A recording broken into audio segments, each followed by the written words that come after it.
Okay, it being 5:30 on Monday, December 15th, and a quorum present, I'll call to order the meeting of the Shelburne Select Board.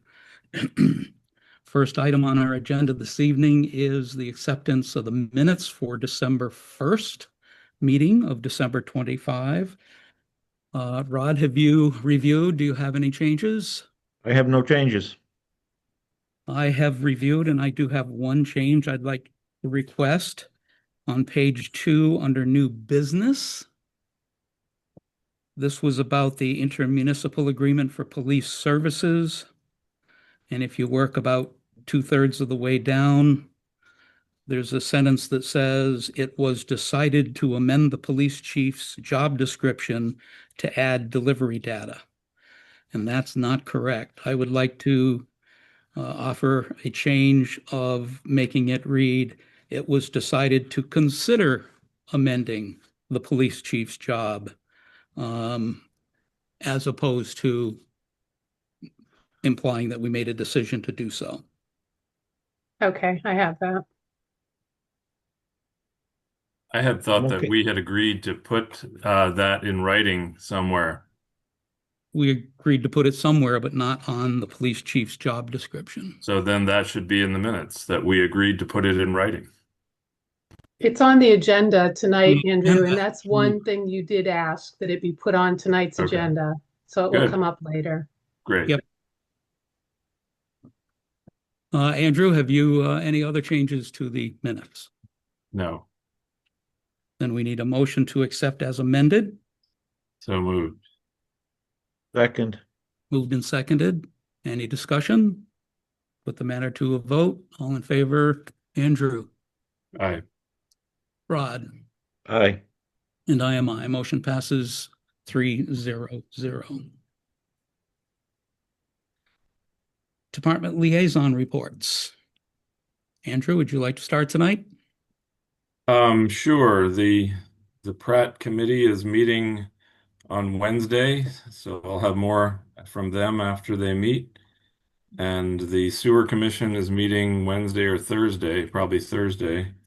So I'll have more on that once they meet. And the highway department has been busy with storms and cleanup and pre-treating. That's been mostly what they've been doing in the last few weeks. Jeff has been following up on Old Greenfield Road, um, following this hit and run by a large truck that ripped out some of our guardrail up there. He has tried to contact a company that he thinks that was associated with that, Werner Trucking, but has not gotten any response from them. The driver was not responsive in following up on his error. So Jeff is exploring with our police chief, reducing the road speed up there. I think from 35 to 25 miles an hour, and is also exploring posting signs regarding truck traffic on Old Greenfield Road to route them in a different fashion. He would need cooperation from Greenfield to do that because one of the signs would have to go on their end of the road so that trucks would not get committed to that route by the time they reach the Shelburne line. Um, and and then he's got to if he does install those signs, those have to be spec to Mass DOT standards and may come from Mass DOT. He's contacting them as well. Um, Otherwise, I think he's exploring hiring a local person to help George with snow cleanup on a part-time basis. I don't really have anything more on that other than that. Terry, have you spoken to Jeff about that? Jeff sent me the application and I told him that I knew the individual and that he should set up an interview time with you Yeah. just to see whether he'd be a good fit to assist Okay. George. Yeah. Okay. Well, we will be doing that, and maybe we can loop you in if you have any input on that.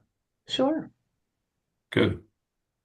That's all I've got on the highway end of things. Terrific. Thank you very much. Rod, anything from you this evening on liaison reports? Tom from the Emergency Management, he's attended a PIO team meeting, which is part of their communication plan. And he's been going to, he's researching FEMA's flood insurance program, to deal with, flood insurance and rate maps and doing some studies. And they continue updating our Facebook page, continue with the cold weather and warnings and weather advices. Other than that, that's about it. Terrific. I only have a liaison report from the police department this evening. You recall we had a 2014 cruiser that we decided to send to auction. That did sell. We got $3,400 for it. Actually, a little surprising, higher than we expected. And the 2025 cruiser that is replacing it came in last week. It's been registered, insured, and is already in service. The other item is the chief's contract is up for its 3-year renewal time frame. He presented a version to us, which has been shared with you, other members. We sent that on to our town council, as we always do for contracts. And she provided several changes to clarify different points. We made those changes, sent it back to her for one final review to make sure that I got everything straight. Terry and I think we did, but you never know. So she's supposed to review that, send it back to us today, at which point it'll go back out to the other 2 board members and to the chief before we get into a negotiations session. So that's step 1, and we're working towards putting that to bed. And that's all I have this evening.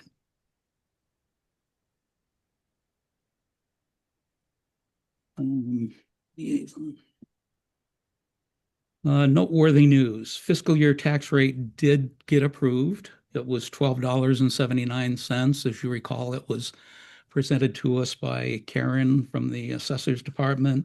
It is a reduction of the rate, but the overall tax bills will be going up due to the increase of values and new homes that have come into the rolls.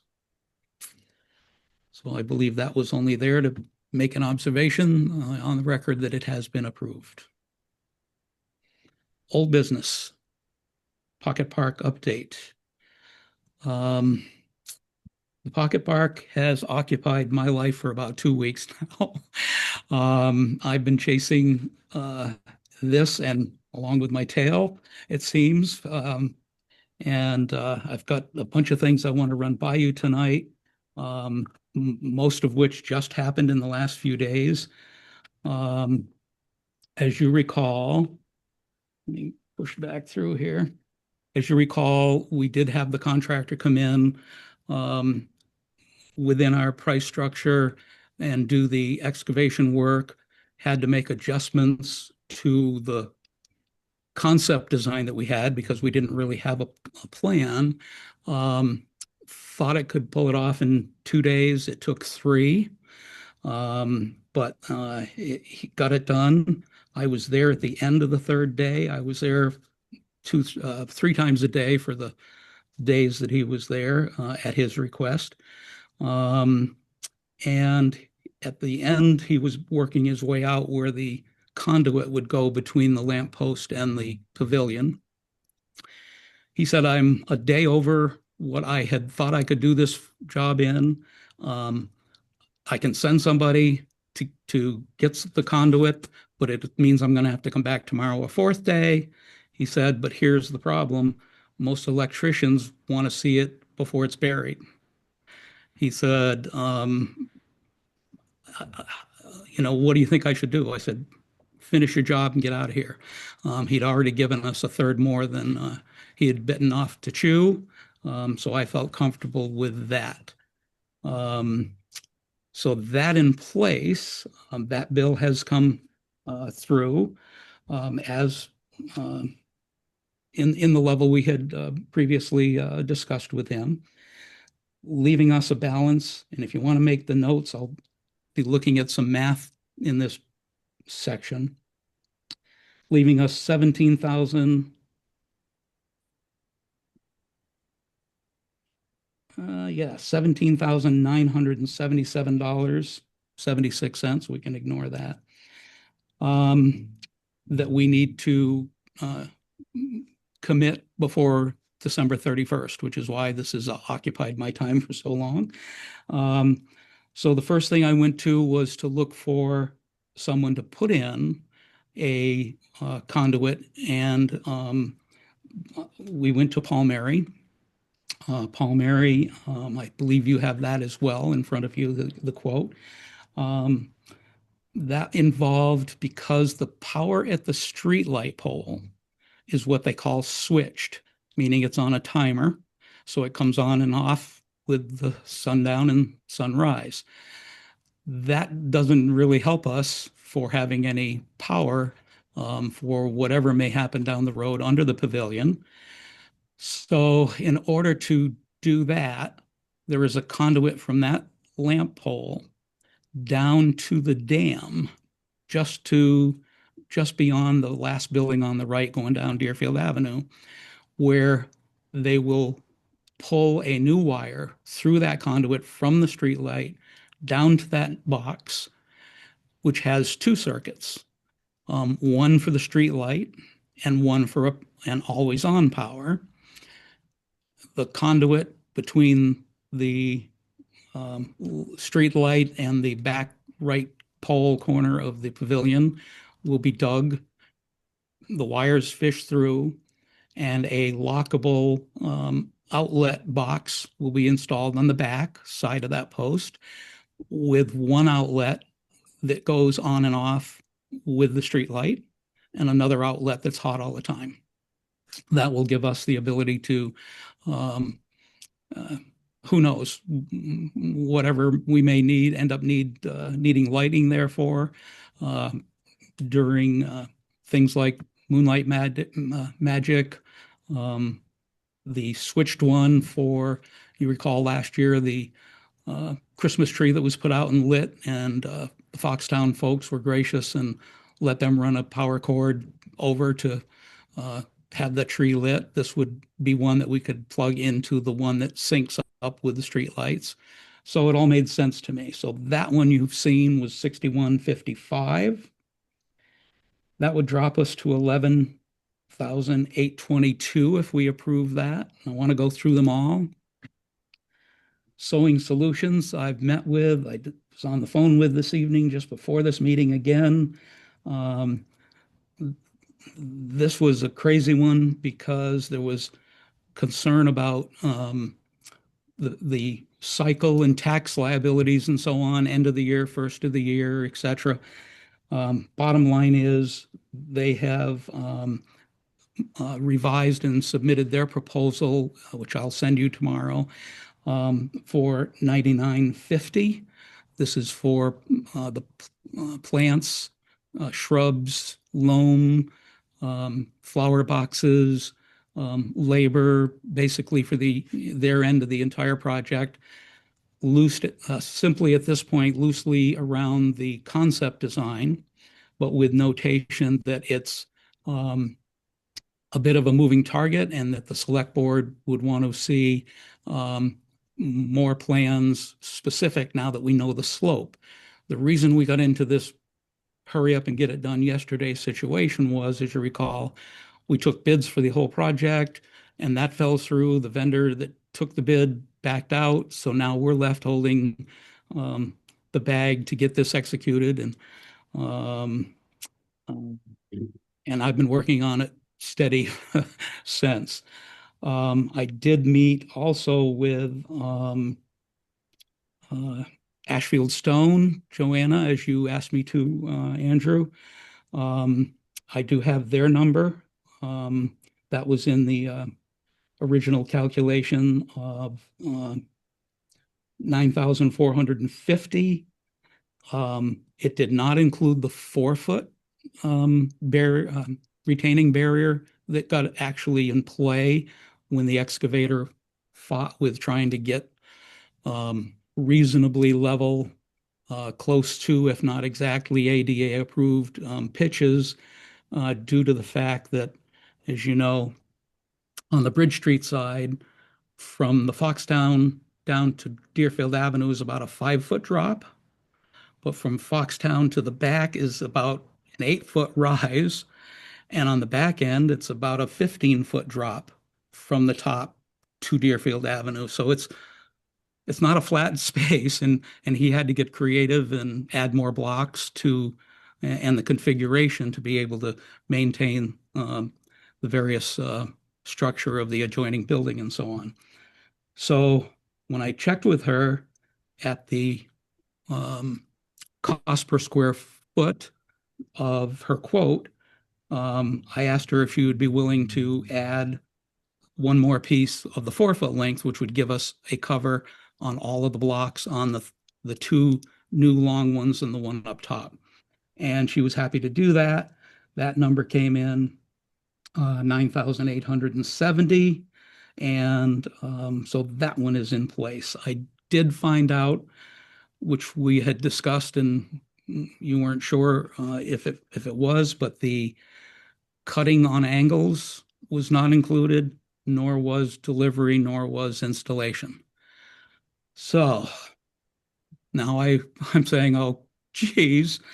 So I've chased landscape people for a week now, met them there. I met with 2 local landscape, well-known landscapers who did me the courtesy of looking at the job but declined. And so I found a landscape company in Conway who I think is willing to do it. He said, yeah, I think I could do that for you, but if you can find somebody else, that'd be great. He said, call me back if you can't. So I haven't got that far because I just found out today that the second of the 2 local ones said, no, they weren't able to do it. So we don't have a number for that as yet. But if we take the remaining funds minus the Ashfield Stone quote proposal, which I did sign, by the way, and send back, and we're processing that, I believe, because that was previously discussed and approved. Hillman obviously was previously discussed and approved, so that's gone. So the pending ones that we would need to agree on at this point, in order to get all this paperwork done by the 31st of this month, would be the Palmieri quote at $6,155, the Sewing Solutions proposal at $9,950. That would leave $1,872 of those funds, which I'm hoping might be enough to have the landscape fella in Conway pick up, deliver, and set the 16 pieces of Ashfield schist from Ashfield Stone. And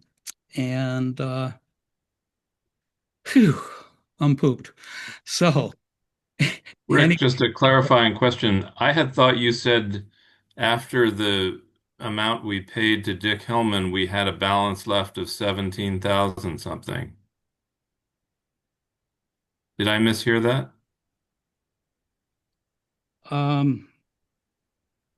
No, we had $37,774 after Okay. Ashfield Stone and after Hillman, and I may have got them out of order, I'm sorry. After Ashfield Stone and after Hillman, is the 17,977. Oh, okay. Now Oh, minus 6155 if you approve the Paul Mary proposal would drop us to the 11,822. yeah. And if you approve the sewing solution would drop us Okay. the And 18. are we able to do business with Kay? Did she work out that question she had? Yes. Yes. Okay. About an hour ago. Okay. Good. Well, it sounds like you brought it in within the budget there. That's wonderful news. That's great work. Well, thank you. I wish uh, I wish the original bidder who had done the whole thing because it's a good thing I'm retired because it's been a full-time job for like I say a couple of weeks, but that's what I signed up for, and I'm happy to try and help not have to give this money back to, is it the state we would give it back to or the federal government? I forget. Um, So State. here's the only question I have. I mean, I think that's great that, there are four contractors who are willing to pretty much do what we're hoping for there. The I guess the one question I have is, are you happy with the bench blocks the way they're currently spec'd, which is just rectangles, which means as they move around the curvature of those blocks, there are going to be gaps in between them. Uh, Um, if you're asking for me personally, no, I'm not happy about that. Is there anything we can do about it? No. And here's well, what. that was my other question was if we were to just let go of the adhesive installation part and just address that next spring, um, we could ask Johanna if she would cut those on angles, or she didn't want to do that. I'll fill you in. The Okay. blocks, the Yeah. blocks 6 feet by Yeah. 28 inches. Yeah. Her slabs, with your work from the previous that she just updated the numbers for, were for 6 foot by 28 inches. Yeah. When you have a convex curve and you butt two pieces up on a convex curve, you've got about an inch gap. I went up and counted, and there's like four, maybe five that have somewhere around a 2 inch gap at the front side. Yeah. It'll be open. Yeah. You would need a 6 foot six slab in order Yeah. to cut them. So all of her numbers would have been wrong and over budget to cut them. Okay. So Yeah, yeah, no, I just didn't know I how much tried. extra that would cost us to get, slabs that actually, match the curve. She's Um, at 9,870 for rectangles. okay. So we have, We um, only have about $1,500 to play with. no, um, she's at 9,807. Oh, as a separate, we couldn't do another job with her. She would have to sub that to somebody else. Oh, okay. All Yeah. right. And, Um, that's why I well, looked I at the budget I cap. think we should just go with what we got then. I've done the best I can. Yeah. No, I think that's fine. I mean, I think it doesn't have to be perfect. It'll be a major step above what we've got now, and the slabs will be nice for people to sit on. I think the most of them, Andrew, our one wall is pretty darn close to straight and certainly would not be worth spending any money to get them to butt tighter, um, the slabs themselves. But Right. the the middle one or the highest long one starts off pretty straight, so there's not any issues. Then there's a couple that make a bend, and then a couple Hmm. straight, and then another bend. So there's four spaced Right. out that really are going to show that 1 inch. And then the Yeah. rest of the distance is pretty straight, so it wouldn't be noticeable. I'm thinking moss, hanging ivy, something in between, maybe a Yeah. possibility. I We'll, think it'll be fine. I'm not worried about it. good. Yeah. So it's not perfect, but it's going to Yeah. look good. Yeah. So the question is, would you like to um, have, if you want to act on the Paul Mary and the Flowing Solutions tonight, we can get those put to bed. That would leave the that would put them all to bed except the $1,872.76 balance that we have for the potential landscaper from Conway to actually move the slabs there. I'd hate to ask Highway Department to do it. Those have got to be pretty hefty. So if this was a number that he felt he could pick those up, run them over, draw the beads of caulk, and set them in place, because it's rectangle on rectangle, I'm hoping that we might get that done. And if you want to, in advance, give me approval to execute that, if he will do it, then that can happen. Can you do adhesive settings in this temperature? Oh, God, no. They're not even cut yet, Andrew. No, Because I'm talking about if, end of December, can you actually set something into adhesive at this time of year? no, They do make cold weather adhesives. yeah, but they're covered. The slabs haven't been cut yet. Oh, I know. Oh, so you're saying we can contract this and then do it down the road. Correct. And Paul Mary, same thing. Yeah. That won't get that. It's possible, depending on how deep the frost is, that it could happen. But it's probably going to get contracted, and highly likely that it might end up needing to be dug and done in the spring as well. I don't have a problem with that as long as we can do that under the terms of the federal money. I can't tell you that I've looked into it and found out the answer Okay. to that specific question. But you're okay with that, Terry? Yes. Okay, great. I don't have a problem with that. We can wait till the weather's warmer. Yeah, no one will sit on them till spring anyway. Yeah. So, as I said, Ashfield Stone is a done deal because we had met at the pavilion this summer with a special notified meeting with Hillman. We discussed the Ashfield Stone in those. So those, as I said, I did sign and execute those two because we had previously discussed and approved them. Tonight, if you want to do a vote for approving the Paul Mary proposal, the Sewing Solutions proposal, and authorize me to execute up to $1,872.76 to try and find somebody to lay those slabs, we could avoid having a special meeting between now and our next meeting, because the next meeting's the 29th, and getting it executed by the 31st, it seems cutting it too close for no good reason. Yeah, I'm happy. I will make those so moved. And those three things can be moved in one motion. Second. Great. Been moved and seconded. Any further discussion? Hearing none. No, my only thought, just as a recommendation, on the third one is maybe is it Eric Lively? Which Lively is it who runs the plant store? By Justin. Justin Lively. I was thinking because he's both kind of in the landscaping business and as a contractor, he might be somebody who might be able to set the stones for us if he was willing. What's the plant store? Next Agway, to the former Abishans? Agway. Oh, the old Agway. Okay. Yeah. I will contact him. I'm going to start with a fellow I've already talked to who is a landscaper who. Oh yeah, if you can get a yes from somebody, that's great. I was just sounded like they were iffy. They've all been iffy. So yeah, I will get a hold of him if the fellow in Conway, the landscaper in Conway, he's been there. He's a former Buckland resident, been around forever, so a reputable fellow as well. So we have a motion made and seconded. Any other further discussion? Hearing none, we'll put the matter to a vote. All in favor, say aye. Andrew? Aye. Rod?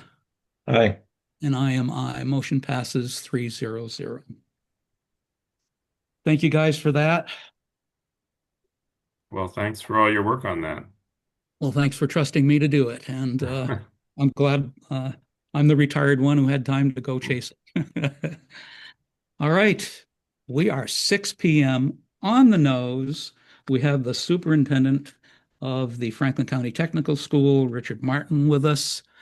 And I see another Franklin Tech person, Liz, is joining us as well. We have our finance committee with us. to receive this. The appointment is to provide an update on the Franklin County Tech School's new building project. So the floor is yours, Mr. Martin. All right, sure. So the purpose of the information tonight is just informational of where we are at and what some projections could be and the impact that it could have on the town of Shelburne. So if I could share my screen, I can get started with that. I just sent the request, so I don't know who's in charge of the Eric. Zoom. Just 1 second. There you go. Okay, great. So now I should be able to share it. And here we go. Basically, just for the purpose of what we're talking about, right now, the cost that you see in front of you is just to currently keep the building up and running. So if we go down to the electrical mechanical systems, when we first put the application in for the Massachusetts School Building Authority, or the MSBA, it was approximately 8 years ago when we ran into a problem with the electrical switchgear. It's our whole system was started to flicker on and off, and it was the old technology from Federal Pacific. And so we had a company come in and take a look at it. They said we would have to have another company rebuild a switchgear since Federal Pacific is out of business and they don't make those anymore. So they recommended we have one on standby in the event the system goes down, because the time frame, once one of those of the 15 electrical switchgear go down, our whole school would be without power for about 2 months. So that was a pretty good wake-up call. So we got together and we had a company come out and they rebuilt a model of that Federal Pacific switchgear, and we purchased it for just over $100,000, and we put it on the side. Well, wouldn't you have it, 2 days after it was dropped off on a Friday, after school was out, it twitched again and it didn't come back on. So we had a company come in and they were able to install it and get full power back within 24 hours. So then we went out and bought another $100,000 switchgear. And about 2 months after we had that, another one went. And so now we're on our third one that we still haven't purchased yet. We're going to go out and be able to do that. So we had cost estimators, not Franklin County Tech, but actual people that are in the industry provide these figures to us to replace our existing electrical mechanical system, which will need replacing. It would be approximately $32 million. We would also, that would then trigger a sprinkler system. Once you do a major mechanical system like that, we would be no longer grandfathered into the sprinkler system. So that would be approximately $8 million. And then we would have a new roof coming up.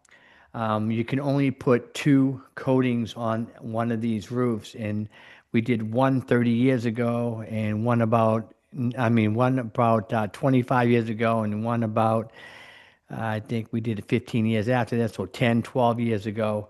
And so we're coming to the end of the useful life of our silicone roof, and a roof replacement would take a long time, probably take, what I've been told, 4 or 5 years, because you have to do one section at a time, remove the students that are underneath that one section to a different location in the building, completely build it, and then go to the next section and repeat the process. So it will take a long time, but that estimation, every year we wait, all of these things go up about 4% a year, according to the estimators.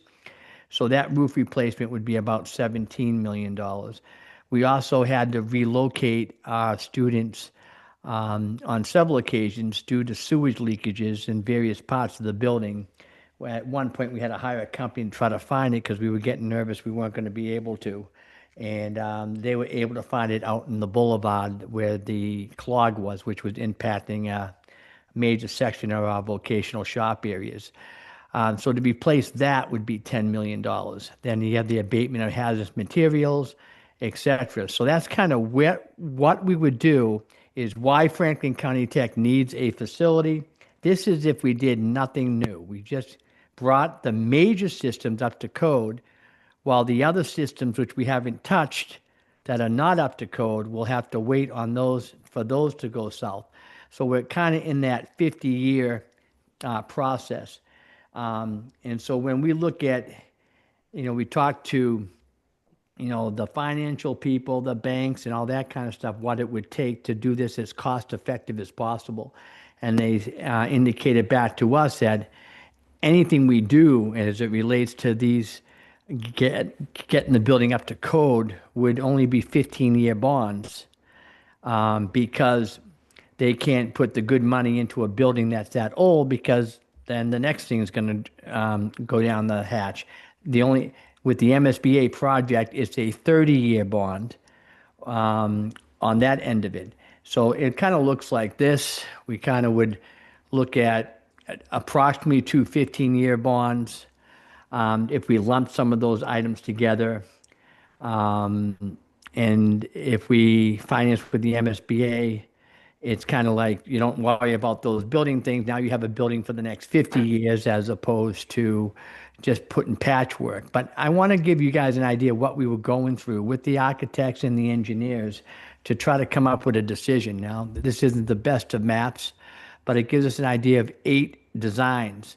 On the far left here, you'll see it for $103 million, and that was just to keep the building up to existing code. So you saw the figure before, which was 75. That's just taking care of the critical infrastructure. But once they start that process, everything else now has to come up to code. So that cost would be $103 million with no reimbursement at all from the MSBA, and you still have an old facility. You still have a facility that you'll be pumping money into until you can't anymore. So we narrowed it down to 3 options: option 3A, option 6A, and option 8A. And we went through a decision-making matrix to decide which building we thought would be able to meet the needs. And we had some community members involved, school committee, administrators, teachers, students, and parents. And we looked at these items through this particular lens and kind of went down with, really our focus is the least expensive option for a new building. We came up with this one here, and I'll go back to the prices so you get to kind of take a look at what they were initially taking a look at. So option 8A seemed to hit all of the criteria, so did option 6A. But the difference of the two is right here again, where you'll see option 8A has that bump out in the back. Well, that would be all our vocational shops. They would be separate from our academic, and this option has everything together. And we've already experienced what that's like from an educational perspective. If you're in a math class, you will be sniffing in auto tech fumes, which is right across the hall. So we have our classes in our shops right across the hall from each other, and this would still not solve that educational issue. And for approximately down here, 196 million in change versus 197 million over the long term, this was a much safer option, not to mention the firewall that would be between the academic wing and the vocational wing as a protection of that investment. The location of the facility would be somewhere in this location on our existing property. So if that were to get built out, once it is completed, they will take our existing facility and we had a soccer field here and a baseball field. It would just make that the soccer field and the baseball field if they were going to go that route. This is a little bit more of the model. You can see that we have our Vogue shops in the back and a major part of the school right here, which maintains a lot of our infrastructure, as far as our track and some of our fields. We do have 2 outbuildings as well. You'll see the aviation building down here below, and we have the veterinary clinic up here, and those will remain intact on that side of the property. As far as the building is concerned, these again, we're in the schematic design phase. We went through the eligibility phase, we went through the feasibility phase, and now we're at the schematic design phase. And so this is just the educational portion, with the exception of some of the vocational shops, which make it more suitable for the elderly. We do have a rather large elderly population that comes in for our lunches to our culinary art. So we're going to put that out in the curb so they have easy access. And then our vocational shops would be right back here. When we're looking at the academic end, this is kind of a two-story facility here. And this is the top floor of that academic end, broken up per department. And so tentatively, it would be broken up and looking more closely to something like this. One thing we were clear on with the architects is that, we can't afford those non-reimbursable items, such as assembly halls or like extra space. So we decided to do something that was unconventional with MSBA projects. Could we have built this for 800 or 900 people or 900 students? Yes, we could have. And could we have filled it? Probably. But that takes away from the communities in which we live. We are in a population that's stagnant at best with our students. So we decided to go down. We're currently 653 students. We're going to build this for about 600 students. So that will minimize the cost to our districts tremendously. It's a significant difference between a 600-person building and a 700-person building. It's more than tens of millions of dollars. It's 100 million. It's a lot of money. So we felt that this would be servicing our needs. We felt strongly that the building itself has serviced our community well for 50 years, with the amount of electricians, carpenters, plumbers that are out in the area starting their own business and then starting families and paying taxes. It seems like a lot of our graduates really don't move out of the area. So the design would look something like this. One thing that they were taking a look at with this is to resemble what's in the area. So you'll notice the brick mill look in the front. That was on purpose to resemble the mills that are right in our area. And some of the more advanced stuff here on the corners resembles some of the new construction that's gone on. And this little bridge here up top is resembling the bridges in the area. So it kind of bridges the school together, and that was their intent of that particular design. When we're looking at cost per square foot, well, back in 2013, Greenfield had a new high school built for $66 million at 160,000 square feet at $334 per square foot. That's a big difference. Then we had something called COVID that hit, and all of the difficulty they had getting materials and supplies, which increased the rates for everything. And everything started to skyrocket upward. And here we are today at Franklin County Tech at a rate of $893 per square foot.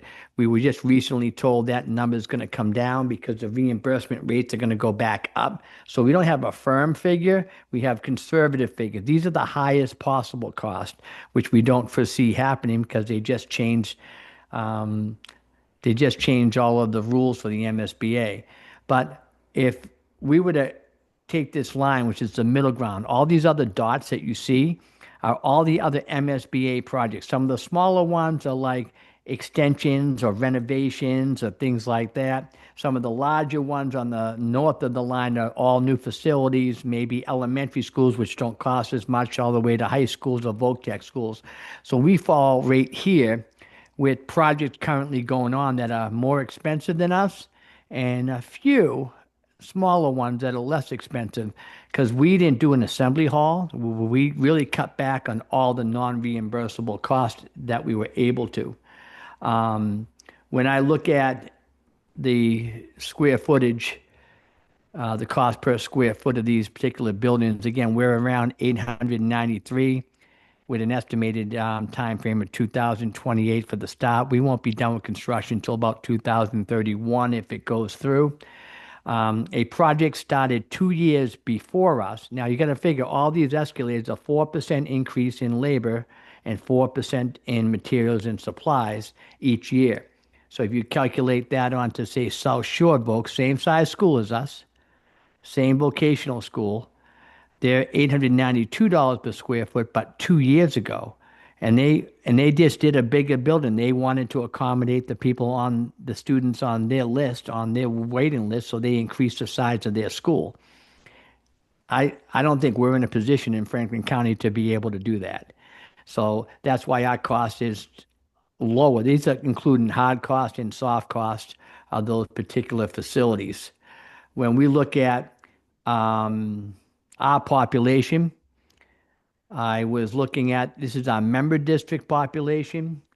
You can see we had to climb. And I said last year we probably hit our peak. Now we're starting to come down to, I think we'll be hovering between that, 580 and 560 for quite a few years down the road in that time frame.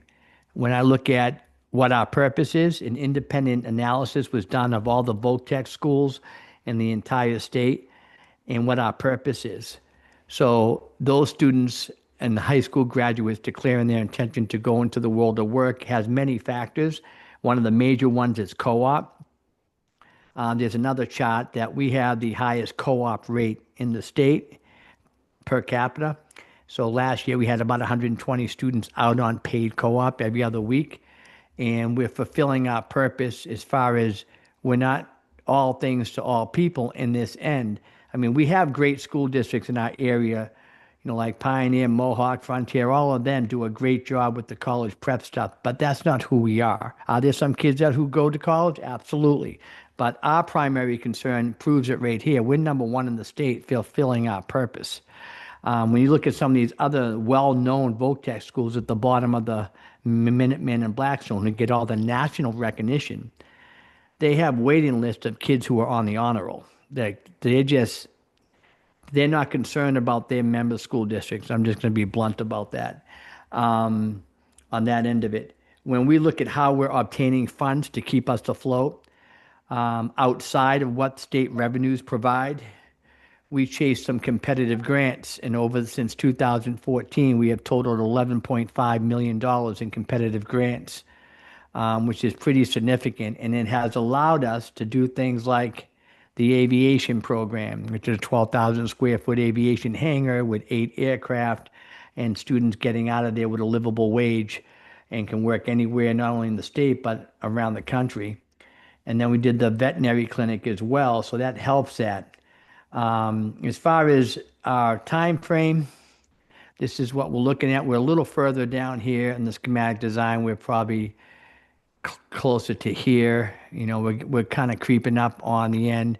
At the end, around 2030, 2031 is around the time frame that they would be targeting for that particular facility. Now let's talk about the projected cost. All right, the projected cost right now for Shelburne, and these are conservative, so we expect those numbers to be better, but about $250,000 per year based on the population in the EQV. A little paragraph kind of explaining for those for the EQV. And so when I calculate that, that's a lot of money. That is a significant amount of money, and you can see why we were hesitant to go with a larger school district. That probably, that would have been unattainable at that particular point. So right now, currently, Shelburne has 11 students for about nearly a $200,000 assessment. So that assessment in the future would be on top of that 200,000, be around 450,000 in that ballpark for that particular assessment. If those students if Franklin County Tech was not in existence and they had to go to Smith Folk, the cost would be $715,000, not million, per year, based on their current tuition and transportation rates.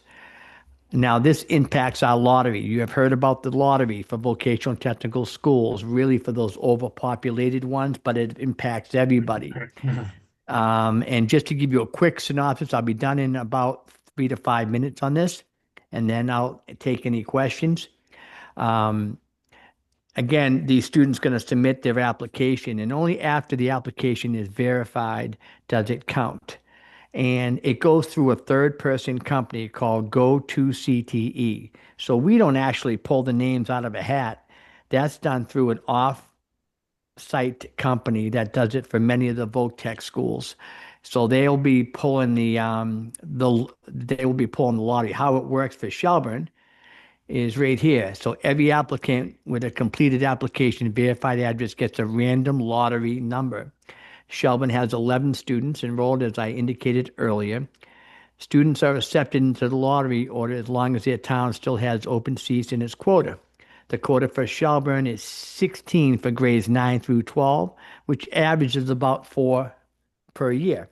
Currently, there are 3 verified applications for Shelburne. So if it were to hold up as 3 and the deadline's January 15th, then all of those students would get in automatically because you would not have exceeded your quota.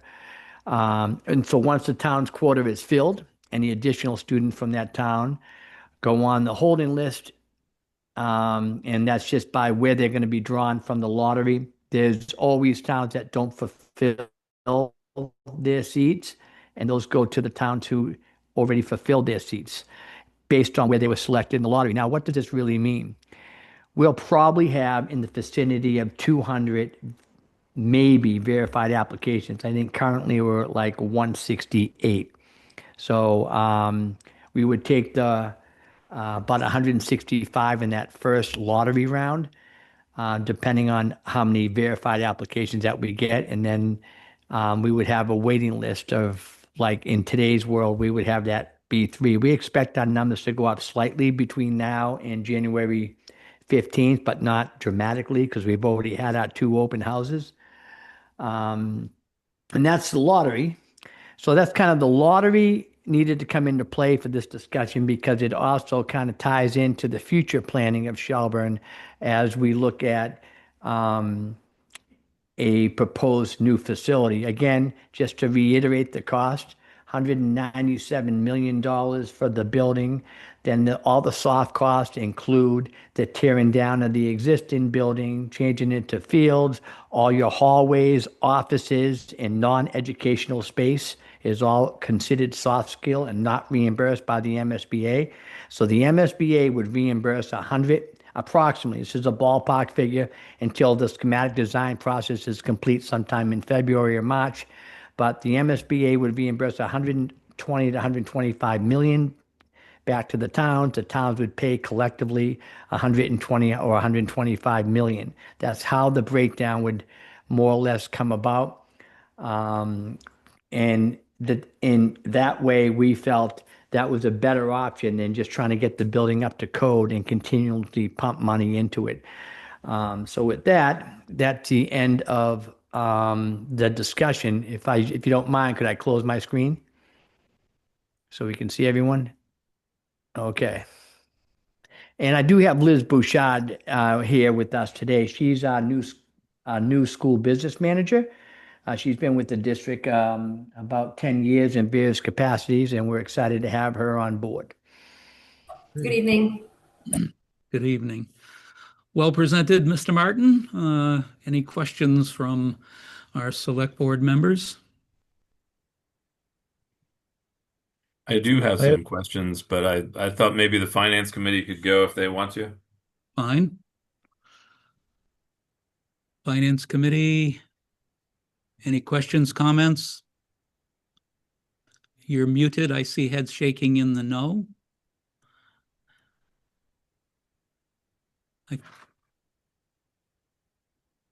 Is that a no? Well, I'm not sure. They're trying to unmute, I think.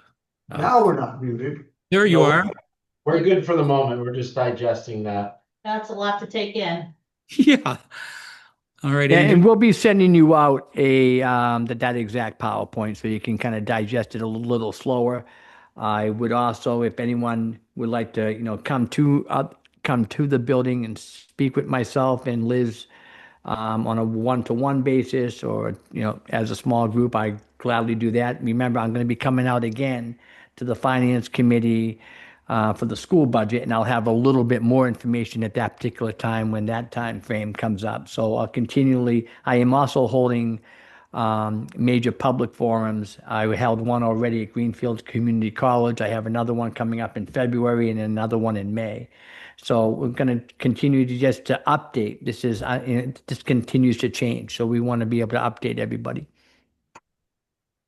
Thank you. Okay. Andrew, you're up. Yeah, a couple of questions. Just in terms of the 600 student ceiling that you're proposing, what would be the incoming freshman class size that you'd be aiming for in that scenario? That would be about 150 in that scenario. Um, So the classes stay pretty level over the 4 years. You no, we graduate. usually bring in about 12% higher on the freshman year, because by the time, like, say if a class comes in at 180, well, the highest we're going to graduate out of there, because people move and game of life changes, it would probably be 158. So we would probably bring in a larger freshman class, knowing that we would never graduate that amount 4 years later. As kids get jobs and move out and do all that stuff, the rate of maintaining those students at the same amount that came in isn't realistic. And I think the other part that you have to kind of keep in mind is we also have those two other programs which are not part of this project, the aviation and the animal science, veterinary science, which you got to figure there's another 50, 60 kids in those two facilities, which don't count Okay. against those particular numbers. I see. Okay. Yeah, I was just trying to visualize that Yeah, how yeah. you're going to fit them in your building, but that makes sense. Um, and just in terms of the model of the 8 models that you considered and the one you're proposing, has your design company gotten to the stage of doing performance modeling of that building in terms of understanding what the operating cost of that building would be compared to what your current operating costs are? I'm just wondering if, given the level of performance in the code, whether you could achieve savings to the towns through lower operating costs. That has been a major part of each step along the way in their discussions in our sustainability groups and what have you. So the advantages are significant when you start to calculate the technology and energy efficiency that's been developed in the last 50 years since the building was built. As far as exact figures, that's what they do during the schematic design portion of it. So I don't have those exact figures. I may have them by the time I come out in February, but right now I don't have what that would look like. But that has been a huge goal of the facility as well. Well, one reason I ask is that I didn't see any solar panels on your roof, so I was wondering if you had considered that or not. Yeah, they have, and I'll have that information for you, Andrew. As far as there was a reason we do have the solar panels out self-supporting the aviation program. That does the electrical offset for that particular program. But there was, it talked about the load on the roofs, and that kind of stuff was a major factor for long term, because those are good for 25 years. The building's going to be built construction for 50 to 75 years. So there was a lot of long-term calculations that went into it. And given the energy efficiency with what they were proposing, I think that was something that is on hold but not ruled out. And I don't know where we'll be in the schematic design of that. Mhm. No, I was thinking there may also be other funding sources that you could fund, though, if you're doing new construction. That may be something to explore, is where the other pots of money to put solar into your project, whether it's roof mounted or ground mounted. You got a lot of land out there too. You could put solar in other places. And a lot of this is actually guided by the MSBA themselves. So they Yeah. dictate what we can and cannot do, what they will and will not reimburse. And so we're trying to stay as close to what can be reimbursed back to the towns as like possible. Those external reimbursements you're talking about are not connected with the MSBA. But again, we're still kind of in this middle of the schematic design. We're not exactly clear how that's going to come about, given that we'll have that baseball and soccer field, all that new land. I mean, that would be nice to be able to do that. Good. Well, thank you for that. I was just complimenting you also on the design of your shop portion of the building. It looks a lot like a cordless drill from the roof there. Yeah, yeah. Well, it was our safest option when we started, going by, and our students even helped us with that. When they're saying at that one big meeting that they don't like smelling the fumes from the welding shop or on the other side of the school building, the collision repair or the auto tech while they're in math class, science, and what have you. We heard that, and a big part of that design went in to try to separate that out. And Good. there's a big firewall that can be built there as well. So that's another safety thing that you wouldn't have if the whole building was together for about the same cost. It was a no-brainer for us. Makes sense. Finance Committee, last call. Any questions, comments? We seem to be good, thank you. Terrific. Well, I guess we just thank you for a great presentation. Very comprehensive, and we'll look forward to some materials you mentioned coming along later and future. Yeah, you'll have them. We'll send it out before the end of the week. Perfect. Okay. Well, thank you very kindly. Okay, well, thank you. Thank you. Happy holidays. Yep, take care. Same to you.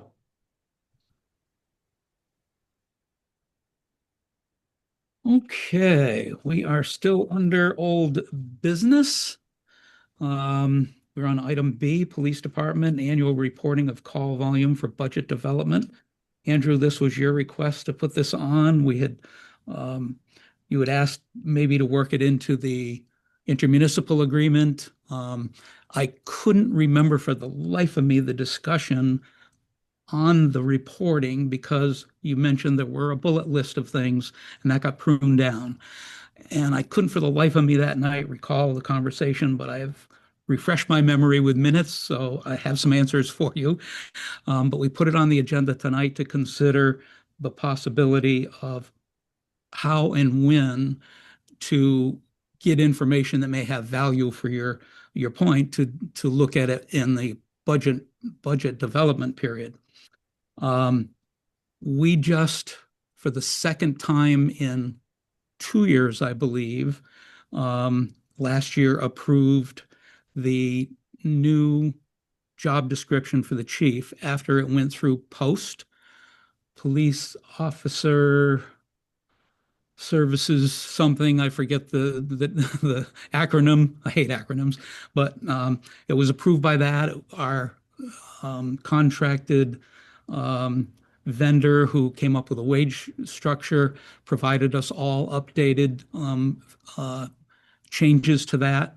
So messing with it and starting over again may not be the best idea, but here's what I finally found out that I couldn't pull out of my tired old brain last meeting was that the calls are handled by the Shelburne Dispatch Center, and there's 32 similar towns like us that use that service. It's run by the state police, and they all go through that. The finalized reports happen 2 to 3 months after the fact.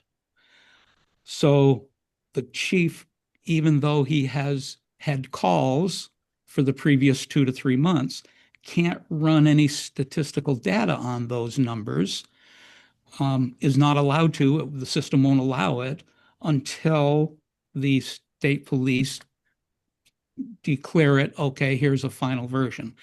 Then and only then can he run the data. So if we're looking for data for budget process, we'd be looking maybe through December, since December and January, we're hot into the budget process. He would not be able to pull October, November, and December until sometime in January, which is why he does this as standard operating procedure, as I believe Terry mentioned last meeting, for the annual report. The annual report's not due until March normally, and that allows him to give that full back 2 to 3 month delay of figures. So so I called the chief and I asked him, do I have that right? He confirmed that I do. And so what time period would make sense to pull that would give us accurate information for the current planning? What he can do, anytime, any month, any day, any week, is pull those reports back, every one that's been finalized. But they will be 2 to 3 months max minimum old, that he would have as the most fresh information. And it would be less than, well, if we start our fiscal year in July 1st and he could pull them through September, how valuable is that going to be? So I'm saying, is that worth messing around in a job description? Maybe there's some other way to just accept that he is a weak chief, which means he reports to us as opposed to a strong chief. Those are the terms. I didn't make it up. He's a weak chief, which means he works for us as the select board. We can ask for any report anytime we want. So how to get it in writing somewhere to make you feel comfortable that we don't forget it, I think is how you phrased it at our last meeting. I'm not real comfortable with looking at interjecting something like that into his job description, given what I had said before.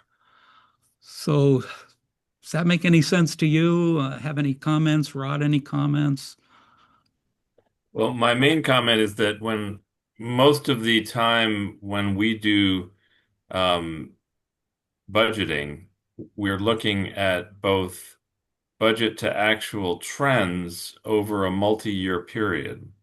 And so it would make, you look back over, say, 3 years before the budget you're in, and the budget you're in, you've only got 6 months of data to look at in terms of your budget to actuals. So you're not just looking at the year you're in, you're looking at the year you're in relation to the last 3 years or so. That's about the best you can do in terms of understanding where you are and where you might be going, given that there are many unknowns swirling about. But in that context, you probably also look at the last 3 or 4 years of program data in terms of what you actually do with that money and say, do you need more money for training in this area because we've gotten a big upsurge in calls in domestic violence or elder abuse or whatever the subject might be, and those kinds of things inform your understanding of how the police chief is deploying the money that you're giving him. And so that's the process that I'm interested in having the finance committee and the select board be on top of with their department heads when they're reviewing the highway department or the library or the this or the that. You're looking at not just dollars, you're looking at what does the dollars do? Mm-hmm. And I think that as part of the process in the 2 years that I've done that with you and the finance committee, when we see something that draws our attention, all we have to do is ask and we get an answer. So I usually, from what I've seen, and you've done this for a decade and I've done it for 2 years, it presents itself as an oddity. And that's when you look for something.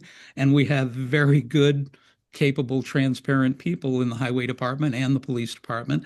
And I just don't see the value of messing with a job description that we just approved a year ago that's been approved by all the higher ups to meet state requirements. Is there something we can do, like provide a written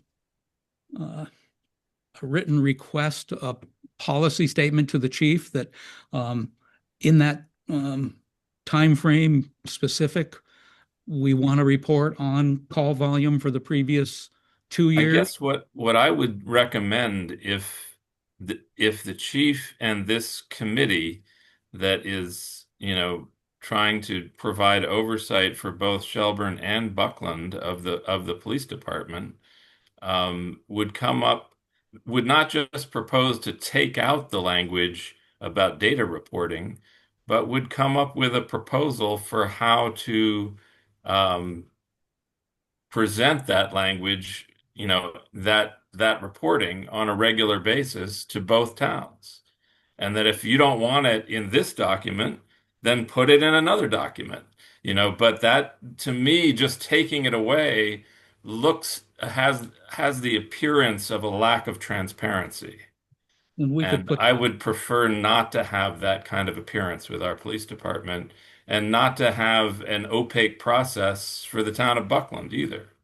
That it should be spelled right out about how the police reports his progress and the workings of his department and what they actually do to both of the towns that are paying the bills.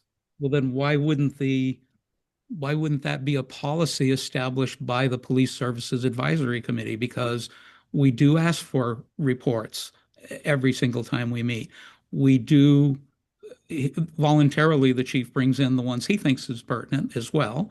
But how about if that's where it lives, that the Police Services Advisory Committee, which I'm vice chair of, adopted a policy and presented that so that it came through that group as it does now, because the two chairs of the select board for the two towns, the two finance committees are represented for the both towns on that advisory committee. So the towns are really getting those reports regularly anyway, but to formalize it, I agree. I wouldn't mind putting that forward and getting a policy voted and established. Yeah, it just seemed to me that the intermunicipal agreement was the architecture that holds those two towns together in relationship in a budgetary fashion. So to me, it makes sense that you would speak about how you form that budget and what data you use to develop that budget with in that document. But if your task force thinks differently and doesn't want the reporting piece of that process spelled out in that document, then put it somewhere else. Okay, I'm willing to put that before them and report back to you. Right. Good. Thank you much. Rod, any comment on that? I don't. This is all new to me, so I'm Okay. taking it all in, Very good. taking notes and All right. Old business item C, management of the MVP grant. Dragon Book. You have the copy of the email of December 3rd, I believe before you in your packet. In a nutshell, when our municipal vulnerability coordinator stepped away, we were unable to find a replacement. We put out requests to all the boards and committees in town. We just keep coming up dry. It's a big ask, and it's a fairly complicated process for somebody to come in new to. We couldn't even get that done.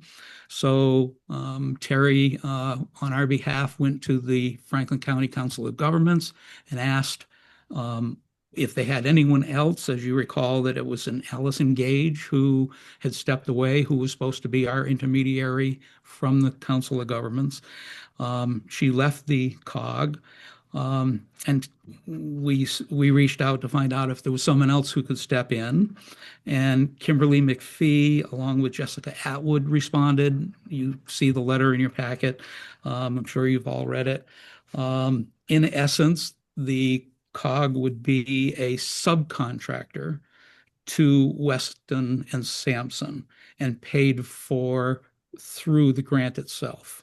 So their work is itemized in that document that you have as well.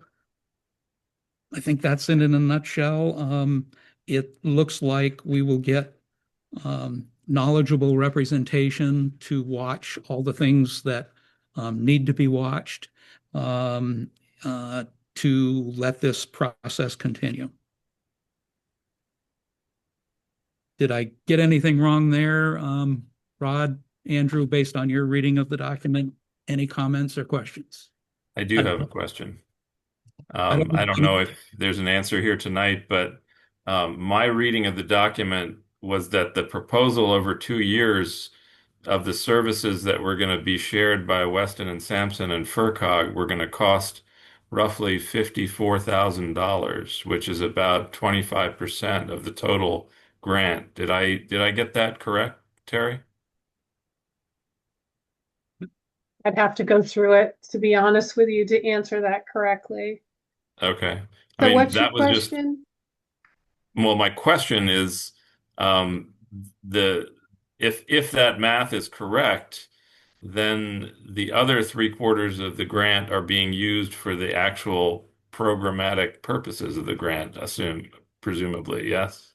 I would say yes. That's the study And itself, yes. and is the admin service that we're asking of these two groups to perform for us, for 1/4 of the total grant cost? One, is that a reasonable amount? And two, is it going to change the deliverables on what the grant is for? I don't even know what those deliverables are actually, because that part isn't spelled out in the memo, because they're only addressing the administrative side of it.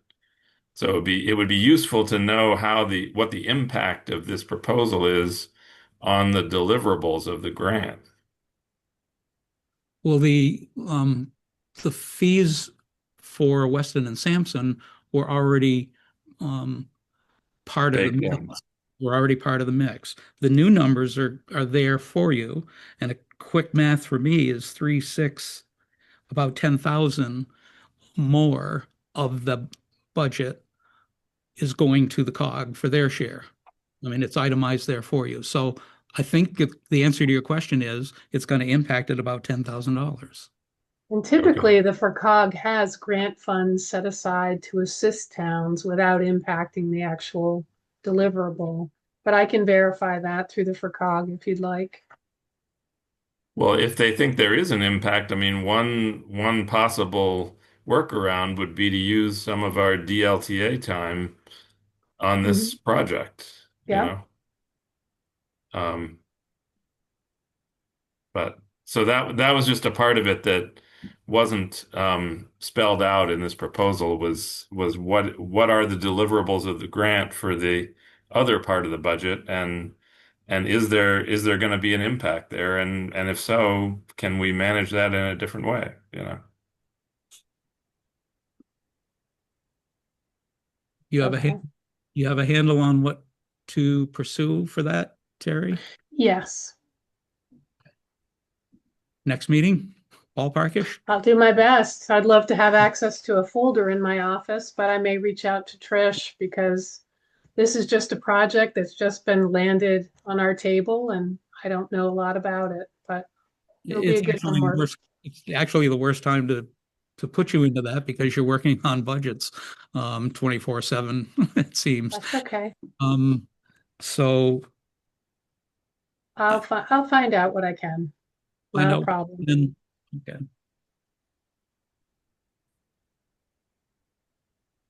So if the award is 197,000 and we're talking about the potential that 10 more thousand of it gets shifted to cover that, is that, I mean, that's what, 1%? Yeah. No, it's 5%. Well, wait.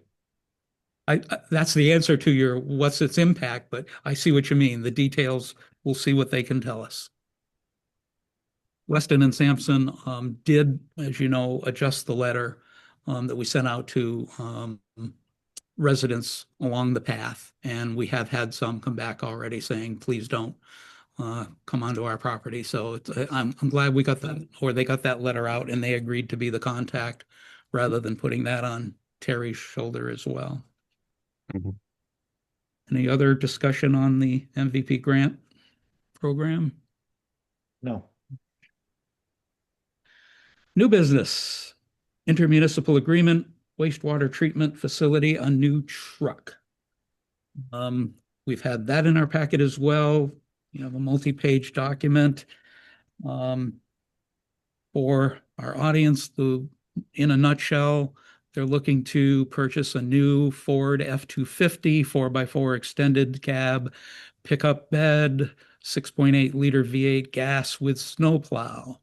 Buckland would be responsible for compliance of the applicable provisions for the procuring. The estimated price is $91,000. The towns would share equally the cost of the purchase of that truck, with the town of Shelburne responsible for repayment, its share of that cost and accrued interest through financing of the truck purchase over a period of 5 years, beginning on or about September 1st of each year. Ownership of the truck would remain with the town of Buckland, would be stored at the Gardner Falls plant. Standard care, Buckland would be responsible for. I think that's in a nutshell of the highlights of the document. This is part of the water and sewer district, so it affects people only in the village areas of both towns, as I understand. Andrew, you're a lot closer to this than I. Do you have anything to add to this? No, only by way of, I think the agreement is fine. Basically, Buckland is doing the financing in-house and just charging us sort of a comparable rate to what we might get with a reasonably competitive commercial rate. So I don't have a problem with that. The reason this all came about is that when we went to town meeting last spring and had to approve the capital projects on our list, we didn't really have a very good handle about how much reserve funding the sewer commission had on the Shelburne side, and we didn't think we had the money to just pay for it outright the way Buckland is. So we asked them to give us a 5-year funding plan, which they did. So that's what this is. Since then, we've gotten more information about our reserve funds, and we seem to have more than we thought we did. However, and so it's possible that we may just, do the financing thing for a year or 2 years and then just pay it off to avoid the interest. But we may not, just because we're also in the process of trying to get to the implementation phase on this pretty major piece of pump station equipment down at the bottom of Deerfield Avenue, to to basically rebuild our pumping station after 40 or 50 years of operation. And that's about a $1.4 million project. And we don't yet know how that's all going to pan out, or if we're going to need that reserve money as earnest money to leverage a grant or things like that. So we're kind of trying to gather our shekels there and prepare for a pretty big, what we hope will be a grant project, but maybe a grant and loan project. We don't really know yet. So no penalty if you do decide to pay it off in a year or two. Right, right. So Terry, you've been down this road many times. Have you seen anything in this that raises any concern? No, it's been vetted by both our council and Buckland's council, so I have no concerns. Perfect. Rod, any comments, No, questions? no comments. I'd like to put this matter to a vote that we approve as presented. So moved. Second. Moved and seconded. Any further discussion? Hearing none, I'll put the matter to a vote. In favor, say aye. Rod? Aye. Andrew? Aye. And I am aye. Motion passes 3-0-0. New business, fiscal year 27 budget directives. This is probably a new one on you too, Rod. Again, only my second time at it, so Andrew's the pro here. Andrew and Terry, of course. In a nutshell, if there's any directives we would like to send along to our uh, department heads and those that prepare budgets, this is the time to talk about what they may be. Traditionally, we've asked for the equivalent of a sound budget based on actual and projected costs. So that would be a budget directive. Um, we, I believe as part of this, offer a COLA recommendation at this point. The cost of living adjustment, last year we started at 3% and ended up going to 3.5%. I did a little research on that myself, and one of the things that's come into play is the um, purpose of a cost of living adjustment is if this is your income and this is how much the cost of living goes up, and we give a cost of living adjustment, they're basically making the same income that they had the year before. However, come into play the health insurance issue. And we had numbers pulled that estimate a 41% cost increase this year to the health insurance for this year, not next, which is the budget we're working on. So it's a big ask. And I did a little math based on what our employees pay right now for insurance. As an example, a single person, a single person insured is going to go up $160 right now at the get-go, starting October. Well, actually started October 1st, $160 a month. A two-person, a single and one, will go up $400 a month, and employees on a family plan are going up went up, I should say, $480 a month. So again, I'm no mathematician, but I played around a little bit with a 3.5%. If we have an employee making $50,000, a 3.5% is going to be $1,750 a year, and 27% of that will go to the increased cost in insurance. If we have a $70,000 a year employee, if we did a 3.5% COLA, that's $2,450.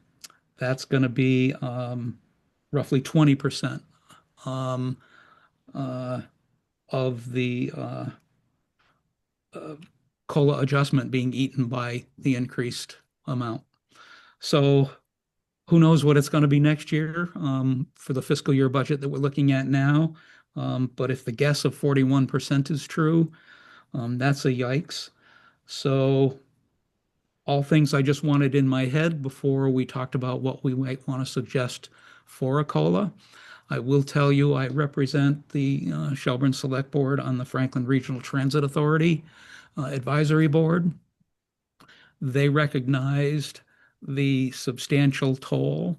They looked at the 3 and 3.5% COLA and felt that it was insignificant or inadequate of a amount, and they chose to do I believe they're doing a one-time, or not a one-time, but a pay increase to cover a portion, not all, but a portion of the increased health expense, to recognize that if you just give them the 3.5, they're eating all of that. So they're going to make less money next year than they are this year with a 3.5. So they kind of tried to offset that as a show of good faith. I'm not recommending it or suggesting it. I'm just giving you details that I've found out. Any comments, thoughts on this whole thing? One question I have is whether you, Terry, have gotten any further signals from the Hampshire Group Insurance Trust about where they're heading and what might be coming down the pike? None whatsoever. Angel represents the town on that board, but she's been keeping me in the loop, and there's been no indication of what the new year holds. And do they We have are any, going to stay with Hampshire Trust because that deadline has passed to jump.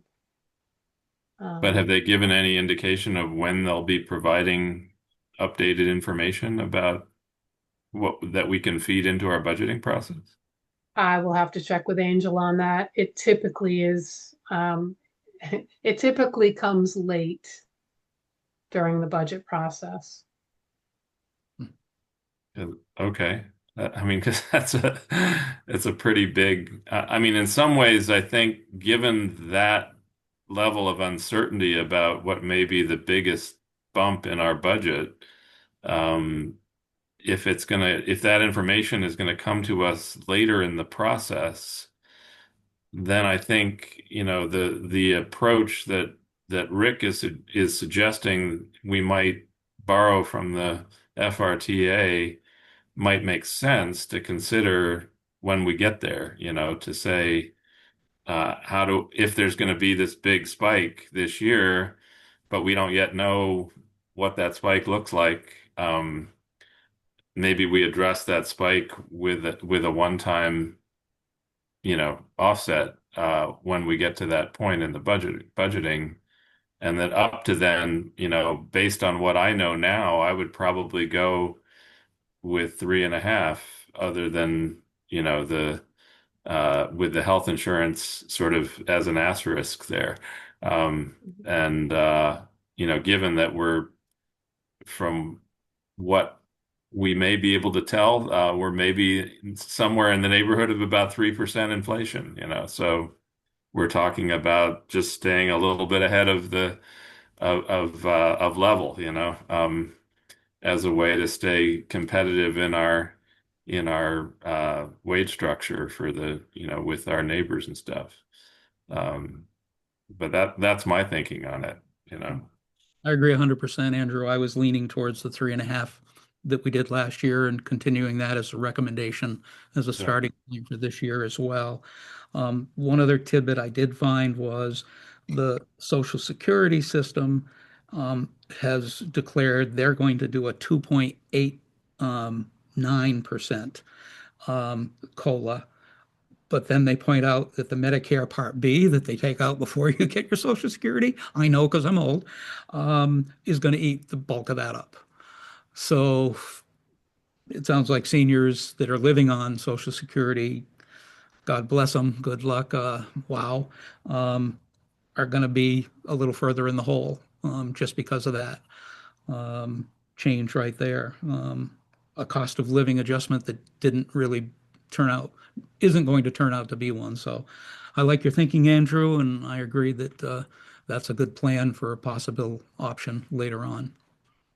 One other small recommendation I would want to make to all our departments as they're looking at their budgets is to ask every one of them to take a look at the Community Preservation Act and our committee, and really think about projects that they may be proposing in their budgets that are actually eligible for CPA funding, so that we can develop a hopper of municipally related projects that we might actually use that pot of money to save the town some money.